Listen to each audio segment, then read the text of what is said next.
brother Dr. Darrell Gwaltney, uh, tell us about your Greek journey. Oh my. I often tell people I'm in a period of my life where I tend to talk about things in decades, like 10, 20, 30, 40 years ago. And so when I went to college now, my goodness, more than 40 years ago, I was blessed to have the chance to take Koine in college and had 15 hours of Greek undergraduate in college.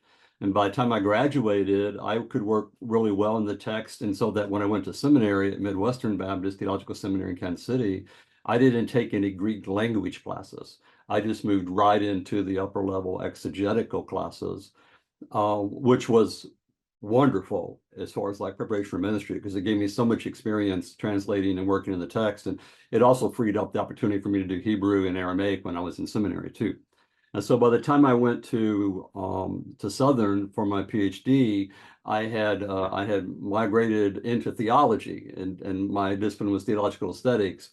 But I had an area in New Testament, so I continued to work with my Greek and I continued to pastoral during that time. And so by the time when I was late 20s, 30, I could work in the Greek text really with some proficiency. And but then I finished that and I went to my first academic posting as a professor and I moved into some administrative work. And then I got out of that and pastored for a while and then went back at administrative work. And for most of the last 20 plus years, I've written emails for a living. And I've gone to meetings. And my day-to-day work product did not require me to do Greek, did not create the opportunity to do Greek. And so as the years passed and I knew that like my proficiency was slipping, like below me here on this shelf right down here are all the different Koine readers and all the little books that I would buy to say, okay, I'm going to try to get my Greek back. And I can still use it. Like I would, I've had an active preaching ministry, active interim pastor ministry, pastor full time. So I could open the text. I use the text in sermon preparation, but it was laborious. I mean, it was work because I didn't remember it.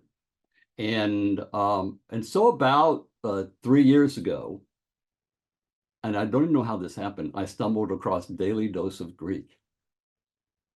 And as I've corresponded to you, I've been blessed by that ministry because it was a great way for me every day to do 3 or 4 minutes of Greek, which is what I wasn't doing. I was doing it in fits and starts and getting frustrated because I couldn't like recapture what I had.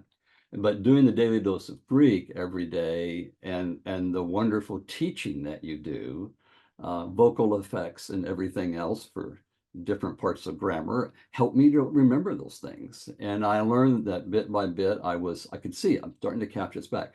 And so then when you did Philippians, I signed up for that. And I thought, Lord have mercy, what am I getting myself into? Can I actually do this? And it was a challenge. And then I did Jude, and now I'm doing Colossians. And as I told you the other day, uh, I think I may be 6 months away from being where I was 40 years ago. Maybe 9, I don't know. But and that's such a blessing to me because I've always loved the text. When I was I was dean of religion at Belmont for almost 20 years. And whenever I would recruit new students, and they would come over the first semester to register, I wouldn't say, do you want to take a biblical language? I would say, which one do you want, Greek or Hebrew? Because I've always believed in the value of biblical languages. And for me to get to a point now where I can open up my Greek New Testament um, and read it was, uh, it's a holy thing. I can't express to you how meaningful it is to me. Thank you, Darrell. I wanted you to share that.